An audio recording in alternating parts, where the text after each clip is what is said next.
Usain Bolt's world record running away from it. Anyway, thanks for reading the letter from Eli and Teresa. Hey, Eli and Teresa, fantastic. I don't know, Bill. Maybe you might have to send them an autographed copy of a book. You know, like the one I don't have. I don't think that's going to happen.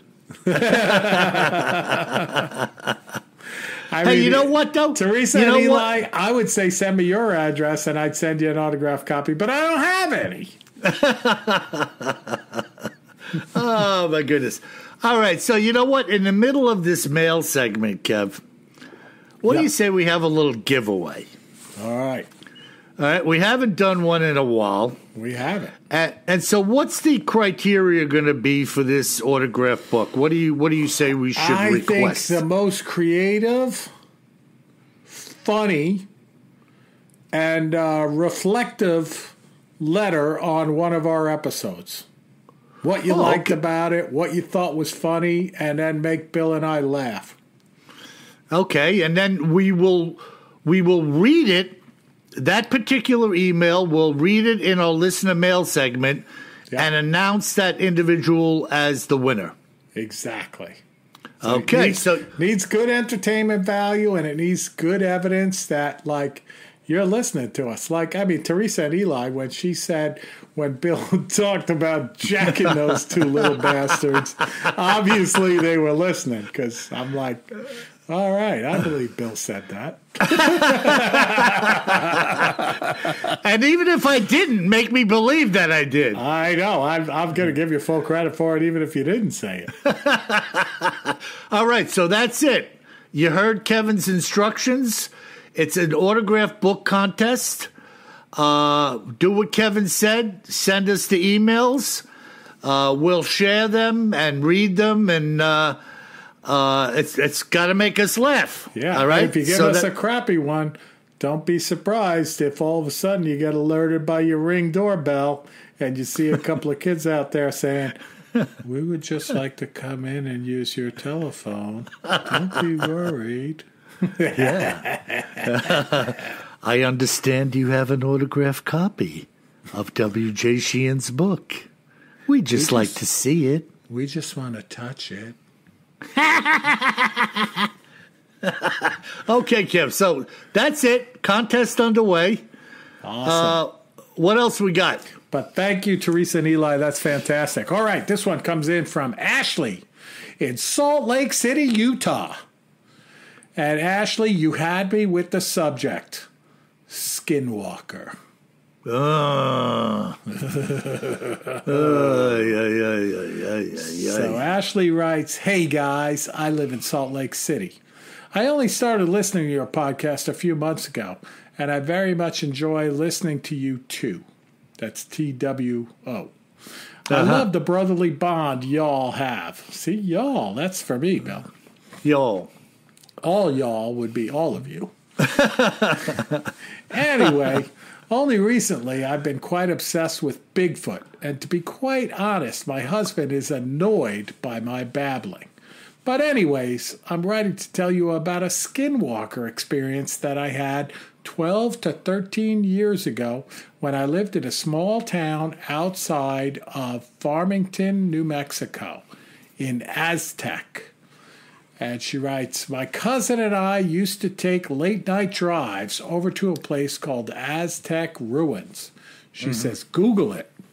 It's a pretty cool place that people come to see, where people come to see what the early Native Americans had built out of mud and ruins. Well, this night was a little different than usual, as we had taken a friend with us over to the ruins to go smoke some greenery. While we were pulling in, I thought I saw something white off to the right of the car. We kept on driving in, and we parked, and then we decided to turn our headlights off because we didn't want to be seen. We had been parked about 30 minutes or so, and I saw something pale white out of the corner of my eye. I hurried and yelled for my cousin to turn the headlights on. As soon as they turned them on, a white figure was standing in front of the car, maybe 2 feet away. It had luminescent skin that you could see right through. Its hair was long and white, and its eyes glowed red. Wow. I looked down for a second to grab my camera phone, and it was gone when I looked back up. Just vanished. My cousin said he hadn't taken his eyes off it, and it materialized or dematerialized into thin air as if it was never there. To this day, I don't talk about it very often, and not with just anyone. I know you have done an episode on them, so you probably won't post this, but I thought you might want to hear my experience. The event still haunts me, those glowing red eyes. Yeah. Of course we'll post. Of course we'll post your mail. This is pretty cool. You saw a skinwalker. Yeah, I spoke to her on the phone, Kev. Ah, cool. And she sounded legit to me. And I'll tell you something, when you see something like this, it changes you. It doesn't matter if anybody believes you or not. It changes you personally and your outlook on a lot of different things, Everything kind of gets flipped around in a moment, No doubt about it. By the way, have you been keeping track of the new episodes of Skinwalker Ranch? I have been. Boy, that place is freaking... There's no doubt about it. What a creep fest that place is. Yeah, and I mean, it's just everything. It's like a salad of freaking supernatural happenings, Yeah, I mean, the last episode I saw was when, I just can't think of his name, the rocket scientist dude from NASA. What's his name, Bill? You got it at the tip of your tongue? I had it for a second and I lost it. You know who I'm talking about. But he had to go in that metal silo to get away from the frequencies that were making him sick, right? Holy cow. Yeah, he knew the silo would shield him. Yeah, if that was what was making him sick. And sure enough, he goes in there for like a minute and feels better. Right. And he's an Alabama boy. And I'm sure he was working with the space industry down there around Huntsville. Oh, yeah. They have a big presence down there. I don't know if it's NASA, but rocketry. Oh, yeah. That's where, the early rocketry guys from Germany, they were there in Huntsville. Oh, I didn't know that. Yeah. You're talking Von Braun and them? Redstone Arsenal. Von Braun and those cats were... a lot of them were down there, and it's still a hotbed of rocketry. Right. Well, they started something there and created a presence, and why leave? We're already here. Yeah. I mean, they have the coolest thing, folks. If you haven't been down there, I'll give Huntsville, Alabama, a little plug. They got a Saturn V rocket, right? The monster that sent the astronauts to the moon multiple times, the Apollo rocket. They have two of them there. One is standing on its tail, and you can see it when you're driving into the city from outside, right? However many stories high this thing is. It's like a tall building. And then they have another one in the museum laying on its side. Wow. So you can walk around it, Bill. And this thing is unbelievable. And they have it separated by stage. So you can see how it broke away. Maybe 10 feet between each stage, laying on its side inside of this building. Wow. Unbelievable. Wow. I wonder, do you think they created that one just as a mock-up? Because no, it's a real thing. So it's one of the... it's definitely a real rocket, one that didn't get launched. Oh, so that's it. It was one that didn't go up. Right. Wow. That's freaking incredible. Super cool. All righty. What else? By the way, we talk about brave folks with these Bigfoot encounters. Those folks that sat on the top of those Apollo rockets, holy cow. Yeah, I can't imagine that, You see how big it is, and then you see how small that capsule was. Oh. Yeah. Not that the modern astronauts aren't as brave, by the way. Either way, but back then, holy cow. It's experimental, and anything experimental can go haywire. You got that right. All right, Bill, our last letter comes in from Chad in Missouri.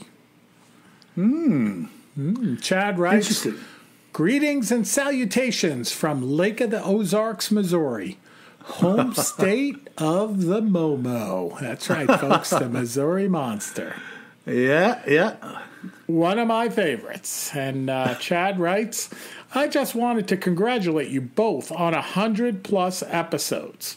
It is very cool to be here since episode 1 and hear the podcast grow in leaps and bounds. I especially like listening to the listener mail from other countries and learning their folklore. Absolutely fantastic. And now, Bill, we get to the Q&A section of Chad's email. He says, Mr. WJ, a question. What was the encounter you first heard that made you go, oh, wow, I got to document this, and thus writing Volume 1?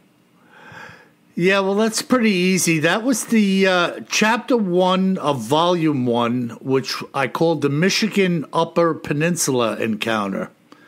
And, Kev, you know that was a hair-raising freak show with that pickup truck he called Littlefoot and oh, yeah. The truck getting destroyed, and it was multiple sightings, and the guy firing shots through the side of the tent. I mean, that was freaking nuts, man. But and of course, a lot of creepy encounters up there in the Upper Peninsula. Everything from Dog Man to the Hairy Man. Yeah, you know, and I've been in touch with different people up there through the years, and these people basically are saying, yeah, that creature is up there. You know, my relatives, me. So these things are around up there, and not everything is like the encounter in Chapter 1, but there's not a lot of people up there, and some of those people are seeing the Bigfoot. So it's pretty crazy. Very cool. So good answer there for Chad. Now Chad asked me a question. Mr. KJ, when the subject of doing a podcast came about, how much convincing did WJ take to get you on board? And I'm like, hey, let me tell you, Chad, and everybody else, he's still trying to convince me every week to get on board. I'm not sure I'm on board, Chad. Ay. And then he goes on, and he says, and with like 20 commas, Mr. World Traveler, we're all family here. You can tell us your 007, Kevin, or whatever your real name is. So, ding, ding, ding, ding, ding, ding, ding, ding, ding, ding, ding, ding, ding, ding, ding. So, yeah, Chad, you know, if you do Google Kevin Sheehan, you will notice if your name is Sheehan, Kevin is most likely going to be your first name. So you'll never know.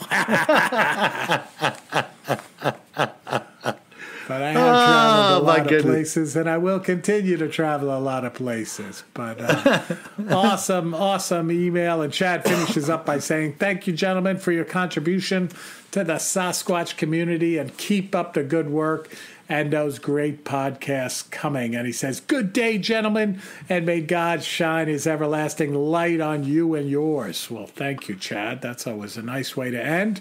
And folks out there, thank you so much for those 5-star reviews. Keep them coming. It's virtually the only way that we attract new listeners to the podcast. And by having new listeners, we're able to stay on track, stay on schedule with weekly podcasts, and continue to improve the quality of the podcast. So thank you very much. Yeah, that's awesome. And folks, remember, when you buy books, whether audio, paperback, ebooks, you're helping to support what we do here. So don't be shy. Go out there, read them to the kids around the campfire, give them as gifts. Do what you can to help us out, and it's greatly appreciated. And remember, if you happen to be wandering around the Aztec ruins in New Mexico, it's advisable to always carry more gun than you think you're gonna need. Sleep tight.